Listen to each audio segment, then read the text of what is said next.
waxaa lagu daya dareemay markaa Soomaali waxaan ka dhaqay Soomaaliya markaa tagto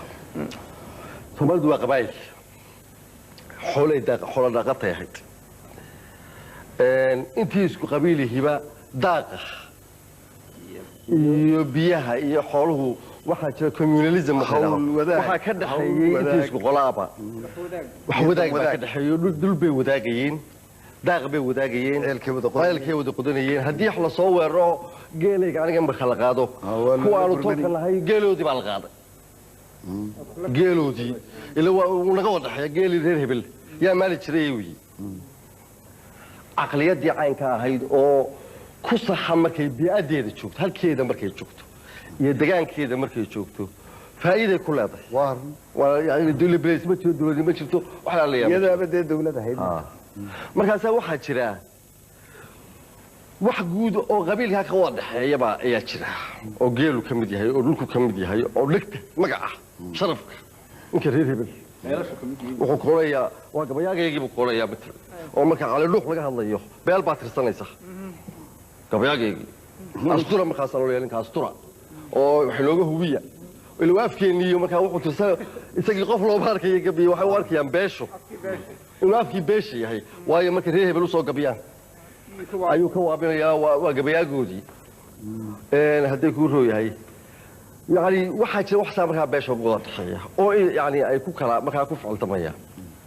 دولة إلى قصة سبعة نماين يوروبا يبدأ دولة بيرسي واحد دولة بدن قاطع دولة بدن تيجي على كتب قلنا هكذا صرف كقول بيسا دولة بدن بقى تيجي بيعد لكن كائسة أيون بالله يروح قصة جاي هذا سيد جاي بكرة وحقيقة وسيلة تعليم تاني وسيلة تعليم تويم كمان خلاص كهاليسو شبوت وانا بويه كتشرت شوجا ياك على سريع شوجا ياك ميدل بوا وسير هذه قلة السطو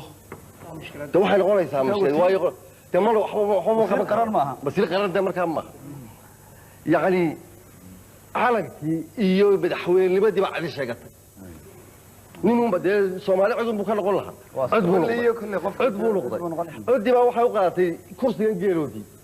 مشكلته اللي هلك عقلية الإسكاب كله جيل يجي بكله كده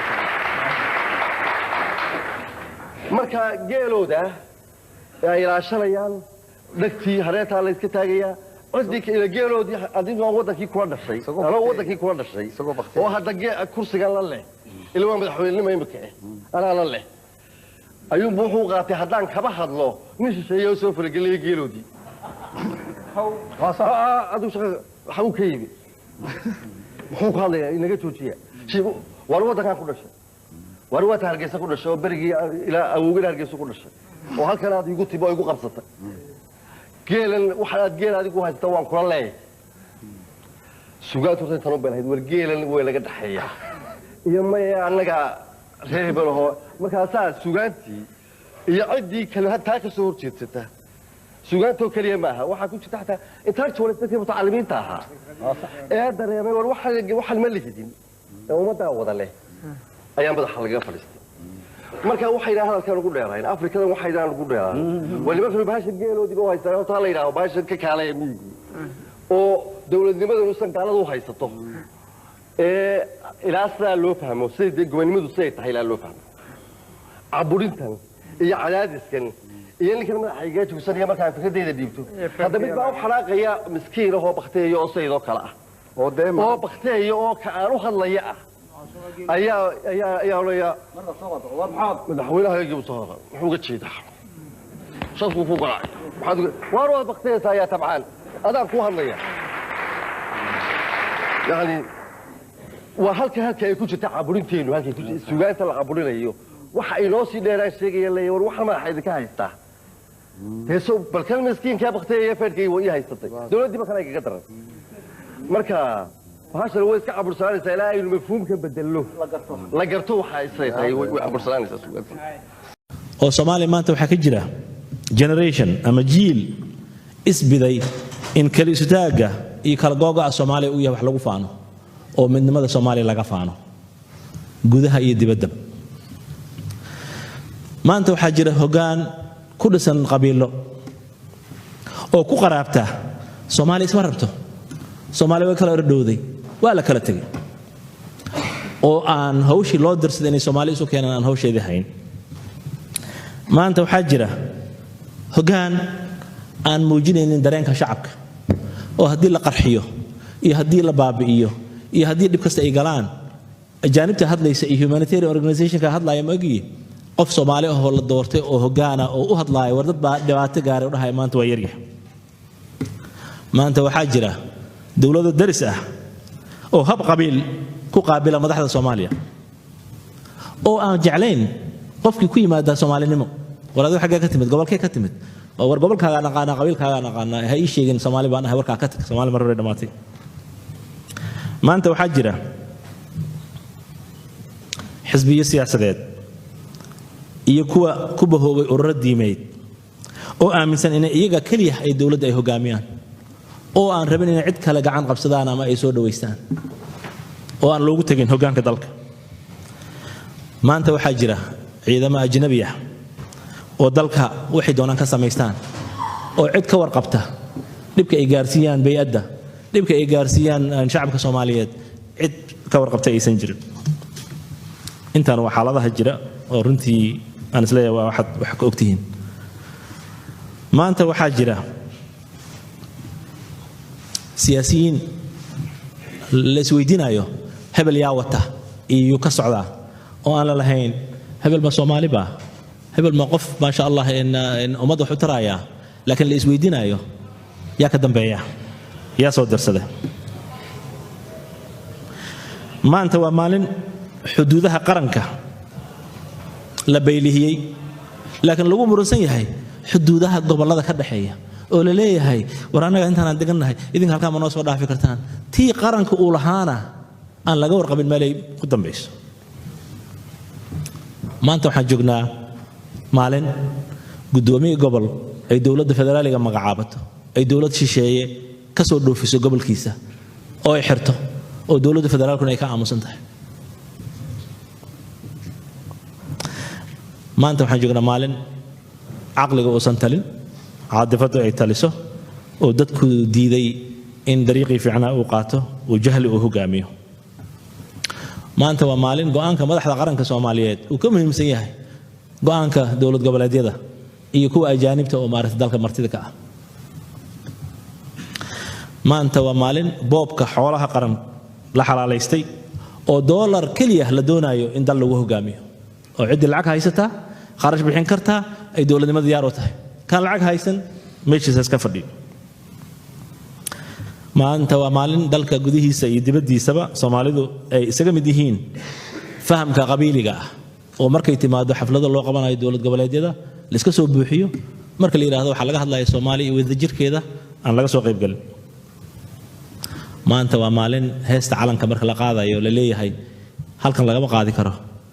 maxaa yeelay dawlad goboleed hawshiida lagu hayaa ee meel kale laga qaado oo ani waxaan u soo taagnaa meel jaamacad laga dhisaayo oo la diiday heesta calanka laga qaado markaad intaa fiiriso walaal ma kula egtahay inaan u soconno dawladnimo iyo unity iyo wadajir mise waxay kula egtahay kala googo iyo kala qoqob ayaan ku soconnaa oo la leeyahay 2016 hala sii wado hala sii socodsiiyo mahmaha Amerikaano waxa jirta oo dhahaysa if you don't know where you are going any road will take you there hadaadan aqoon meesha aad ku socoto dariiq walba oo qaadataa ku geeya hadalku waa hadal maldaheed dadka oo suugaanta dhigtay haday meesha ku jiraan hadaadan aqoon meesha aad ku socoto dariiq walba oo qaadataa ku geeya oo macnaheedu wuxuu yahay meesha aad ku socoto ma taqaanid waxaan leeyahay maanta haddii dariiqa maanta lagu socdo iyo arrimahaas aan hadda ka sheekeeyay ay sii socdaan sanadka 2020 waxaan shaki iiga jirin inaysan jiri doonin qaran Soomaali waxaan ka hadlayaa anigu lahashada qofku waxaan inuu leeyahay shaarkayga aan maanta xidhanayo hadduu huu dheer yahay oo waxaan ku odhan caantayn soo siistay si aan xidhanahay dee anaa xidhan soo maaha dee kuma dooranaya dee shaarka uu xidhan yahay nin hebeloo la soo siiyey intaasoo $1,000 kuma dooranayo samarkii ka horreeyey ayaa hodheelkan summer time la yidhaahdo aanu habeen isugu nimi inan dibadaha ka timi markaa oo si yaroo kama aanu isku barannay dabeed waanu sheekaysanay shaar cad baan xidhnaa markaa dabeed meeshaan marayey dabeed waytar bay mooday waan soo gelayaan markaa meesha moogtay dabeed koobkii waxbay markaa dalabay anigii markaa waan yara yaabay moogtay maxay kuu diranaysaa baan isiri markaa qisadaan isku barnay waxay idin aniga waytar mooday sababtaasaan markaa ugu imi dabeed waanu sheekaysanay waxay iga sheekaysay waxaan uu sharmaarka ka sheekaynayay oo waliba sharmaarka uu yara wadaniyeynayay iyadu ay qurbeynaysay sharmaarka yara wadani buu ka dhigay calashan wuxuu ka dhigay waxaan inuu isaga maanta inaga inoo soo halgamayo saas uu ka dhigay iyadu waxay ka dhigaysay waxa sidii wax aanay dalkani gaariba kareyn macquulba aanu ahayn suuragalba aanay ahayn markaas intaasoo kun oo tusaale intaasoo kun oo waxoo kala duwan anigii baa runtii yaabay oo khalkhalay markii dambaan sidaa u eegay hal kelmad baa markaa ay badbaadisay hal kelmad ayay badbaadisay way tirisaa markaan jawaab u waayaan ku dhaa miyaad leedahay adigu maya dee laakiin waxa weeyaan marka shuruucdii dalka adigu miyaad leedahay dee ma lihin innagu way beddeshaa haddana oo sharciyada iyo shuruucdii iyo maxay taariikh miyaad leedahay adigu ma ku dhahdaa dee ma lihi weeyaan moogtay maasadaan habeenkaa curiyay baan rabaa in la wadaago walaal ay qabyo tahay maansooyinkiina anigu way gaagaabeen maansooyinka dhaadheer yara anti baan ku ahay Dubai kuma lihi cimaarad ma lihi daaraha Maraykan ma dego xeebaha Miami dahraan kama qodo saliida docda Philippine ma aadin dalkana lama korin Spanish cid kale uma dudo wixeeda waxaan ahay ruux dalkiisa dulqaad u leh oo dhex jooga intaan doofoon ka duulo daaliye herar iyo hargeysa xiisuhu London ima dulgeeyo haddaanan duleedka awdal aagaa dilay yowmam joogin dabeed bari iyo gunteeda ku soo arag baar qabdoobsha gaaroodi u doonan caano miyaan u aqaan dalxiisba anoo midho daraya goosta maxaan ugu dudi qasaacad anoo dambarkayga laaca miyaan ku dibiri maraaci anoo hela dee qalluula maxaan ka dayaariyaana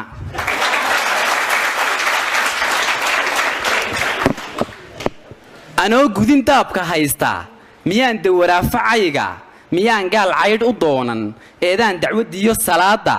anoo maqla daakiraadda miyaan karayaa durbaano inaan ka dulkaco kaniisad fooqyada dheeree dahaadhan daaraha Norway ku yaalla kumaan doorteen habeenna kharaabo duntoo ku taalla daamiya shacabkii Hargeysa kharaabadani waxay tusinaysaa in loo soo dagaalamay dalkan waxbay sheegaysaa laakiin fooq dheer Norway ku yaalla micna Allah iyo micna waxa weeyaan waa sawirada bugaagta ku sawiran unde micna kuma fadhiyade laakiin kharaabadan mujaahidkii hebel baa ku dhintay waa dagaalka waxbay tusinaysaa moogti lahaanshaha leedahay baa micna u sameynaysaa dulkiyo degalkiyo waxayga hadduu qashin daadsan buuxo siyaasi intuu duqeeyay qabyaalad walow dilaacday dugsiga gurigaan dhex seexdo walow daftiraa abeeso fulaadiga rogo yaqaane ka guurhan ku dooran maayo gurigiina hadday abeesa gartood rarta xaafida gibigeeda ka waran oo tiraada inaga guriga guribaan kareysanna lahaanshaha aad gurigan leedahay baa keenayo ku odhanaya abeesadan ka soo saar lacag baa guriga kaa gashay adiga markii hore taasaa keenaysa laakiin haddaad gurigaba lahayn dee ninkii baad la hadlaysaa odhanaysa war abeesaa gurigii gasho waan kaaga guuri marka lahaanshaha weeyaan waxaa micnaha samaynaya weeyaan diyaarada mooto guuxa dabaabada gaadhi roora ma curin miig iyo wax duula ma tegin samadaa dusheenna dagaarana maan cagaynin markaanse dabuubahayga duntiyo gabay maansadayda dux iyo hal abuurka sheegto ayaan faanaa in doora the poet nation baan ahay aanu malihida cirkana maan tegin ummadii gabaygaani ummadii hadalka marka taasaan ku faanaya taasaanan leeyahay ideeqday tanay dihato i dhowrtay tanaan degal u qaybay tanaan lixle loo danqaabay koosaar loo dilay qaboono tanaa axmed guray u dooday darwiishku adduunyo seegay tanaan taariikha duuga ilaa dura soo yagleeshay ilaah ka sokow dusheeda tanaan leeyahay duleedba waad mahadsantihiin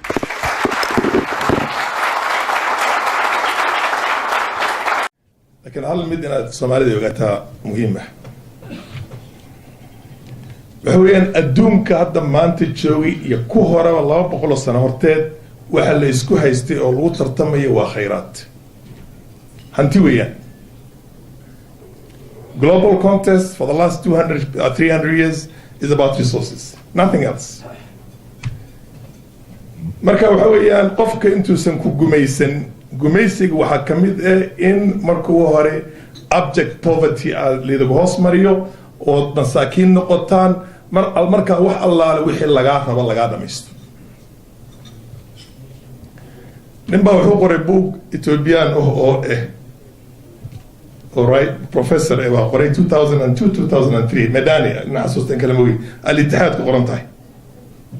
nin alla ninkii Soomaali ah oo magac lahaa oo dhanba oo Soomaaliya Djibouti lama bariki carti waxa meesha Djibouti lagu sameeyay kullu wuxuu yiraahday waxa weeyaan asal raac weeyaan waa basically people with connections to terrorism waxaan garanayaa inaan anigu garanayay oo saaxiibaan ahayn oo shanta salaadood aan tukan jirin khamrigooda iska cabi jiray laakiin waxa ka dambiga ay galeen kaliya ay had they are wealthy or they looked wealthy maybe that's the right terminology إلا سومالدو أننا هنتيدا أننا ويننا موقتا ninka haduu hal milyan oo shilin uu qabo uu haysto oo Kenya marka uu baato $10,000 ay tahay xaaskiisana dahab bay qabtaa meel fiican buu ku nool yahay gaari wanaagsan oo iska wata marka nin kasta waxa uu ka dhacsan Soomaalidu waa lacag socod wada garta Sooma ninka professorka wuxuu al-ittihaad bay boga ku qorneed al-ittihaad ki إصلاح شيخ هاتف الكبرى مقعيس وقرنيا كل جود مع العمر فاروق اللي انت له ونحرستو دنبو حكدقي أصل راع تيروريستي أو انتولرانتي تذكر دنبو كدقي مركا وحاد فهمتان وحلود دن ليه هي وأذيك إن لقوا بابي خيرات كادنا لا وريقو سيد الله ربنا اللقاهرو waxaa ka dhaad casnad Soomaali hadda aniga aan idin sheegay kana la waqti yar baan qaadanayaa wadan aniga hadda soo joogno nimanka qabaliyada la dhaho oo dhan 70% waxooda wax garadka markuu mustacmarka intii imaanay waxay ahayd muslimiin ilaa hadda marka aragtaan ninkii former vice president Kenya Moody Awori markuu xaflad imaanay khamiis buu xiran jiray yaa xasuustaan oo khamiis xiran jiray ninkaas sayto awowgii waa muslim ah iska dhaaf abi nimanka tabeeta ay daga iyo tayta iyo giriyaamadan iyo kulli diinta islaamka ay ku jireen Eastern Congo oo dhan muslimiin bay ahayd maxaa lagu gaaleeyay karaani baa la qori ninka markuu aqoon yar leeyahay waxa la oran jiray ma geli kartid iskuulka illa ma lagu baptize gareeyo oo kristaan noqoto maxaa iskuulaadka waxa la han jiray oo lahayno gacanta ku hayeen kanaisti nanaga provincial commission noo han jiray la oran jiray Morris S. Makhano Bagora, wa Morris Salim Makhano. Illa hadda family kiisa half of them are Muslims. Markay galaan iskuulka sayto waa qasab inuu qofka gaal u noqdo. Muxuu ku noqday cunuga sayto intuu aqoon helo, shaqaynayo, mishaarkiir cidda keenayo ay reerkii u xilanayeen kana naga noqdo Kristaan oo hanti hanoo keeno. Neem qashaalkay tabeta hada u dabagalan man tabeta la dhaho oo gabadhanay toon Naomi Shaban magaceeda ummi baa la oran jiray markay iskuulka gashay baa laga bedelay oo Kristaan laga dhigay Naomi Shaban bay ku qortay gadaal bay haddana dib ugu soo noqotay diinta iyadoo qof weyn ah mar dhow hadda 10 sano meelaha laga joogo dharka gaambi xirnaysi hadda ay diinta si fiican maanta ugu soo noqotay muhiimadda aan soo wad markii wadanka uu burburay oo meesha ugu dambaysa la gaaray waxaa lagu talagalay inaad xariyaha qaxootigana tagtaan dibadahana la idin wada dhoofiyo kana iska buuxisaan kulligana Kristaan noqotaan arutiina Kristaan noqdaan dhulkana saa loola wareegaa lagu talagalay way socon laadahay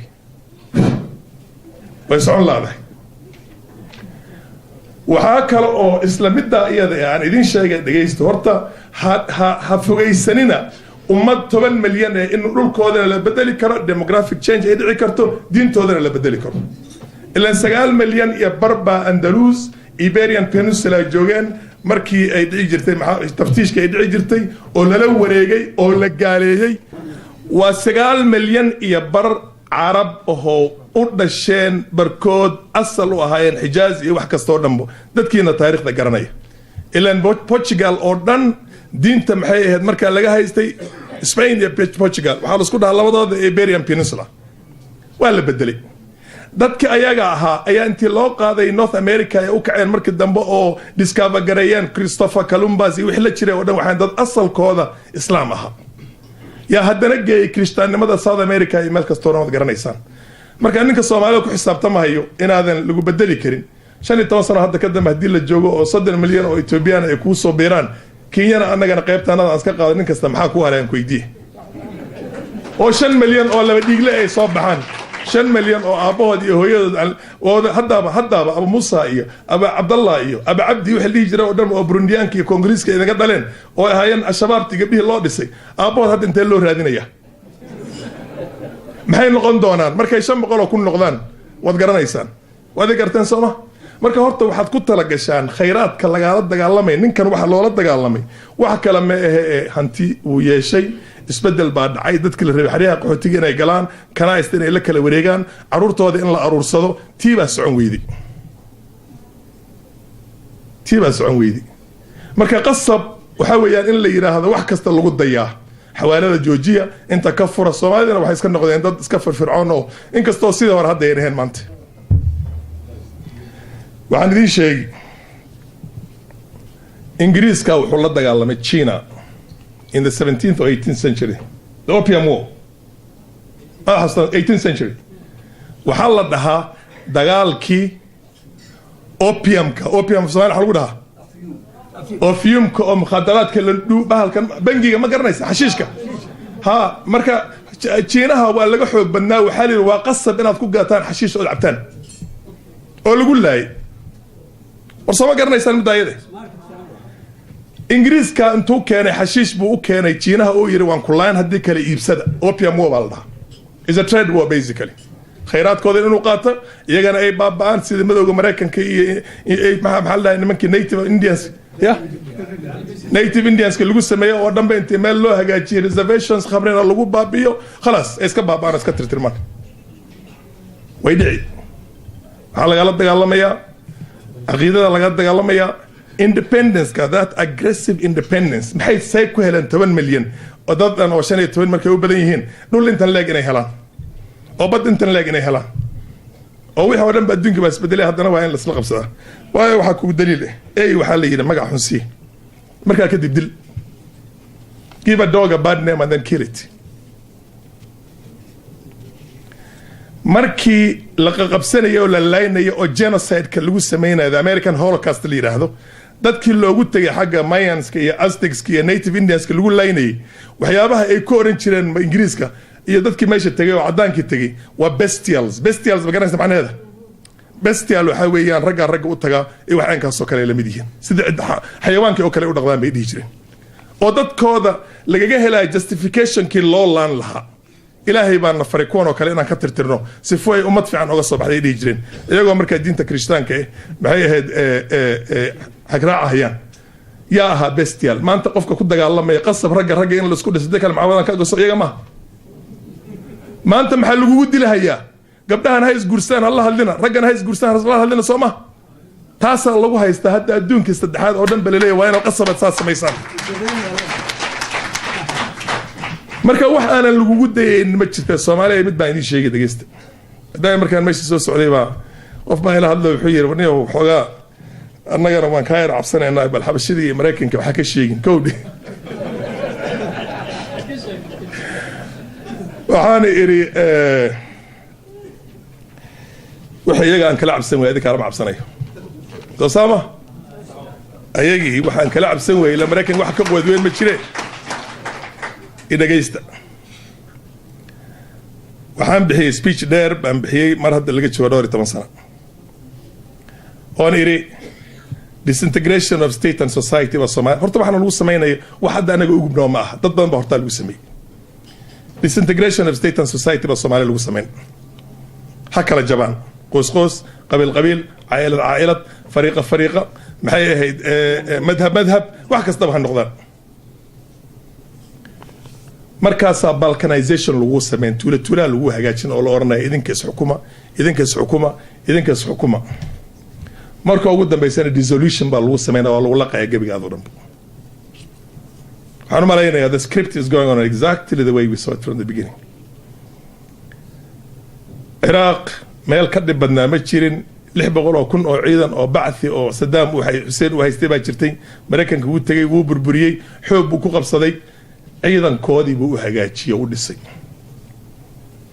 ciidankoodii yuu hagaajiyay asna uu ka soo baxay yar waa dhamaytir haya hadda Afghanistan meel ka dhib badan ma lahayn Asiatic intiila ciidamo keena sidii ma la dhahin peacekeeping or permanent lagu sameeyay lama dhahin waxa loo hagaajiyay their own security machinery yaa ka hadlaya maanta Soomaaliya in loo hagaajiyo security machinery iyaga ay leedahay oo maaragtay wadankii oo sugayo oo wadankii hagaajinayo oo maaragtay maxay ahayd iyagii ay la wareegayaan they take charge of their own affairs maalinka ka dambaysa al-shabaab meesha uma joogto ummadda Soomaaliyeed wiilasha yararka ahna in maskaxda laga siray iyo inay kamid yihiin in lagu adeeganayo in ajnabi ku dhex jiraan inta way isku jirtaa waxay u joogaan interestiga cadawga Soomaaliyeed haddii la tirtira maanta ma tirtirayaan iyagaa beerayaan they created themselves ma rabaan inay tirtiraan waa gabdhay wiilal yaryar weeyaan 2,000-3,000 waxaa lagu tirtiri karaa in less than a month they wouldn't do that it gives them the justification for them to be involved in your affairs on a permanent basis waxaa weeyaan anigu nala jiraa Ethiopia anagay saaxiib nala tahay Kenya anagay saaxiib nala tahay hebel anigu ceenka nala yahay haddaan nahay daarood haddaan nahay hawiyo haddaan nahay dir haddaan nahay qolba qoys sheego kulligan waa lidu adeeganaya one script wiilal yaryar oo yaa sheekada iska wadaan oo maantana kuwana kor loo qaadi 4 maalmood waxa weeyaan Puntland baa garab la siini marka waxoogaa joogto waxaadana 4 maalmood kala Somaliland baa garab la siini 5 maalmood nin xamar jooga ayaa ma arsaba tagi oo inta si warwareegi 5 kale ku kala lagu hagaajin kasmay haddana kiimaan mar waxa dila joog maxay ahayd digil mirfle iyo baydhabo iyo meelaha shariifka loo yeeri aabihim baad foodka la cabaysan awgeena lagu gubi dhageystaan idin sheegay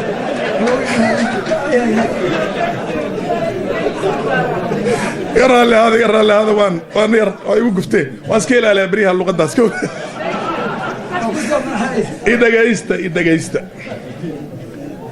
إذا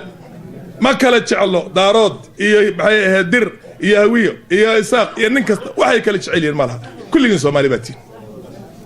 دل كان اللود اللي مركا نكست هادو شاكير كو حساب تمو waxaa ku fiican hadda adii xaaskaada haday muran inaga dhaxeeyo oo cadow dibadda u ka imaado maxaad sameyn hortaan heshiinay ilaa meecaanka Soomaa xamar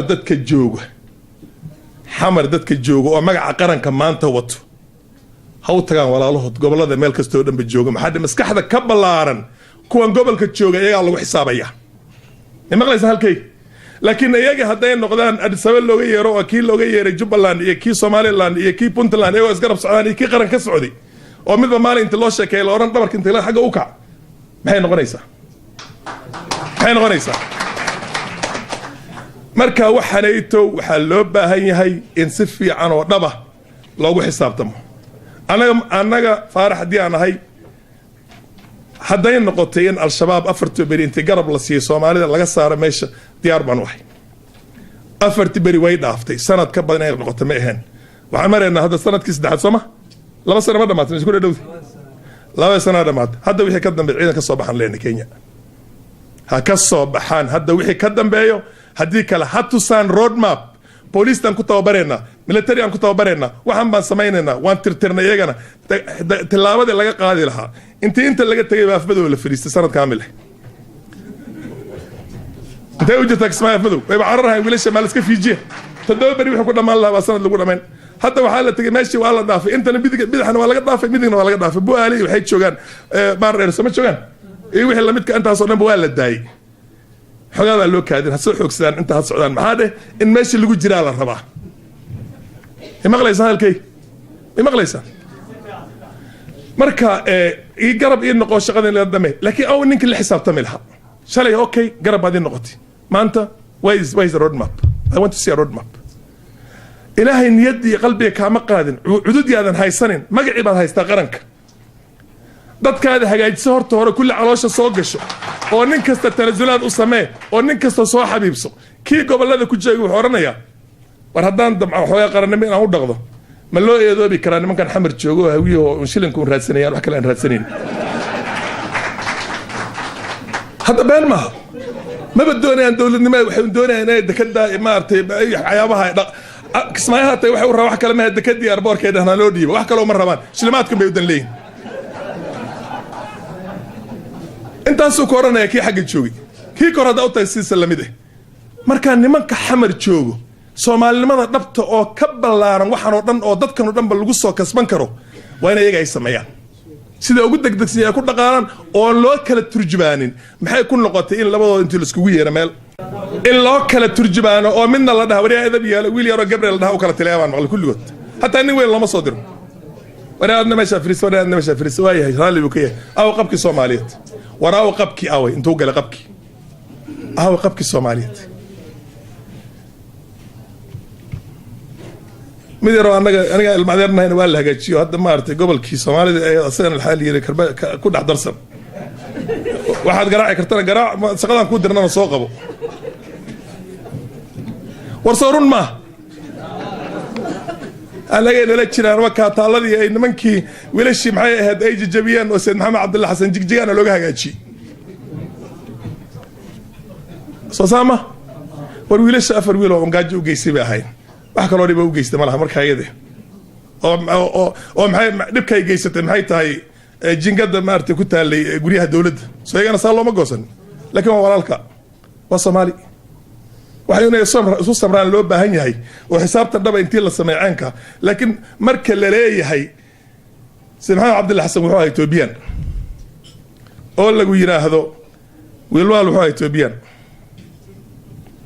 oo lagu yiraahdo حاوتاك waxay noqotay Ethiopian oo loo hagaajiyo taalo looga hagaajiyo waxa lagu leeyahay Axmed Gurey Maxamed Siyaad Baraan kulli ku soo dareen list yar maleeyna mardhow markii saal lagu leeyahay waxa lagu leeyahay qaran matihida qabiil anaga iga tirsan baad weliga ahayd ana ku xukumi intaba ma hayn lagu hiri ana iga tirsaneed weeyaan xayl salaas ba oran jiray manalq ba oran jiray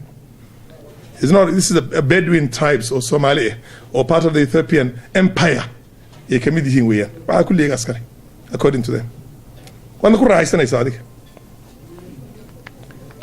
Sifaayeen taa u dhicin waxa loo baahan yahay in xisaab dhaba la galo. Waa leedan wada cayrin waa wala wareegi maal dhawata marba waxaan iri hadii muddo yar aan joogno dadba kuma haran wadanka ani waxaan meel intaan ka dhoofay Soomaaliya gudaheeda iyo Soomaaliland gudaheeda ayaan jirtaa oo 600 kilomitir socday hada dadku ma arkin meeshii geel ma ku arkay in yar waliba geelka gaaban aan ku arkay meelna waxaan ku arkay dad ma ku arkay dad ma arkin dad gaalka ay ka tag ilaa garaw ka tagta hadda tuulooyin yar marka xogaa socod bal inta Nairobi ka baxay waxa tagtaa ilaa 30 kilomitir 2 milyan qof baad mari Soomaaliya oo dhan waxa ku haray 10 milyan madan waxaan nacayaha ka jira 150 milyan oo maaragtay oo jiraan ah والله لقي سفود بالله لقي مركب الحساب تنك هلا سمي علماء هذا الشو وشيخ السوهد وهد لهي اسونا الشباب هاني وهد لين محيهد والله ما كان وهد لين اتحاد iyo waxa kale وهد لين لكن سياسada Soomaalida ha u sheego hadda war ka kaca fadhiga hadii la wada cabsado marka ay hal isweydiinay waxaan idin sheegi aad bad u raalihaanaysaan sheekhan waan aqaan aniga isagoon hataa bilaabin xawilaad markii ugu horeysay baarlamaanka wax yar Sacuudiga ka shaqeynayo 92 gina hadda jeclay 93 waxad mooyee yaan isbarnay Soomaaliya 92 93 baarlamaanka soo gashay ha markan soo gali ya ka horeeyay markuu sheekhu bilaab xaalad gormeeyay okay aniga 92 baan maalahaas ku arkay soo carabta jooga خير الله سيا وأنا نسنقانو بدنا أن وذا كلنا wixii yaradoo buuq iyo qayli aan samayn karnayn anigan qaylida aad baan ugu dhex jiray oo dhowr meelood baan maartay aan wadamaha jiraanka hata madaxweynaha walba u tagay war ninkan waa the only social security-ga Soomaaliya ay leedahay social net waayo ATM-ka waxay bilaawtay last 10 years sama how old is the ATM right now in the not more than 10 years about 2002 bay Europe ka bilaawtay Mareykanka galbeed ka bilaawtay anaga ATM buu noo ahaa from the time he started 10 sano horteed buu Soomaalida ATM u ahaa oo maxay ahayd intii mar la soo diray la oranayo meesha ka qaado telefoon ummadda Soomaalida runtii xawaalad hadeeyeen way baabi'een aad bay u dhumireed ilaahay baa noo keenay waxyaabaha ilaahay uu maartay uu nagu badbaadiyay ayay kamid tahay asagana waa nin xalaal ah anigan faarax oo kula hadlaya hadda koor waxay leeyahay al-shabaab waxay leedahay gaalka kurka ka soo gooya safiirka waa ka uu joogaa intii qori madax laga qabtay bay Itoobiyaanka qor dheheen warqad ay leeyahay faarax waa al-shabaab uu qoray warqadii maxaa على أمريكا marka waxaanayto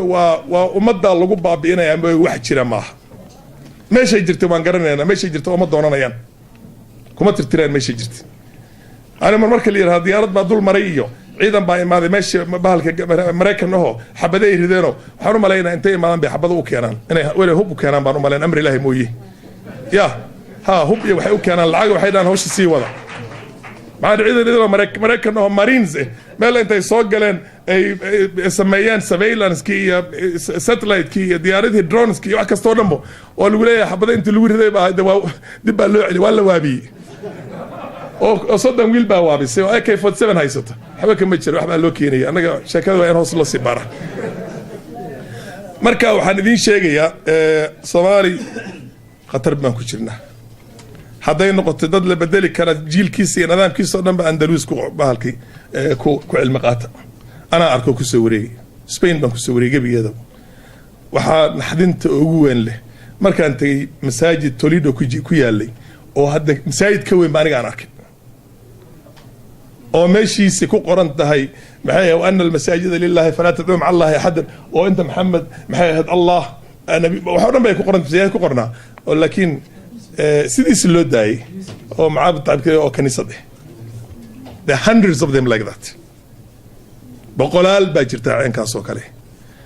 marka waxaan idin sheegi xafudaysanina intiina ay tawjiil baatihiin 30 sano hadda ka dambe mas 40 sano wax yar baa ka noolaan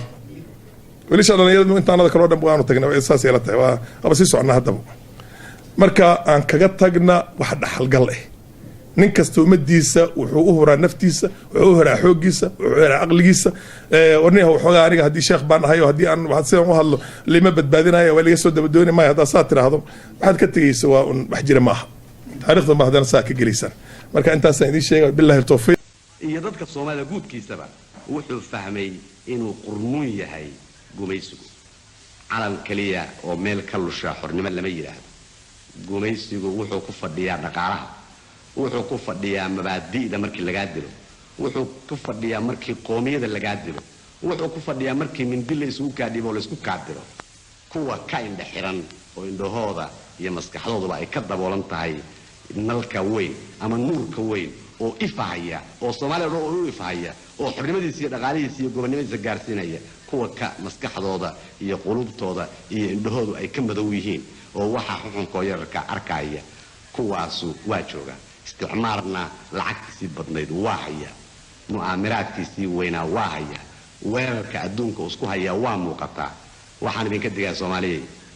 ama gudnimadii aynu ku noqono ama aynu daafacno dalkeena